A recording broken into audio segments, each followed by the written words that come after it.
Интерното одделение во Гевгелија ќе стане простор за болничко сместување на ковид пациенти.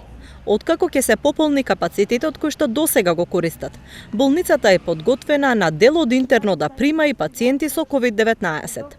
Засега овој простор ќе биде доволен во однос на бројката на пациенти што е. Меѓутоа, ние во моментот имаме и отворено и болнички третман на пациенти со капацитет од 12 приема, односно 12 пациенти, толку може да се згрижи во моментот. Тоа е претходното невропсихијатриско одделение, кој што го адаптиравме во ковид центар.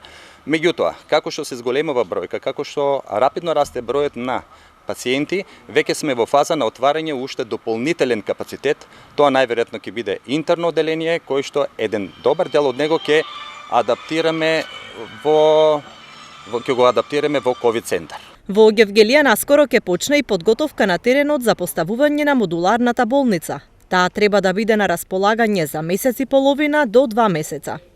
Просторот ќе биде некаде со површина од околу 400 квадратни метра, со тоа што во него ќе има поодени сегменти, односно дел кој што ќе биде всушност зелен дел или чист дел во кој што всушност ќе имаме прием на пациенти, простор во кој што ќе се тестираат пациенти и во колку има потреба од нивен хоспитален третман ќе бидат згрижени во стационарниот дел кој што ќе има капацитет негде од прилика околу 13 или 14 кревети. Бројот на заболени во Гевгелија забрзано се зголемува. Во моментов има 425 активни случаи.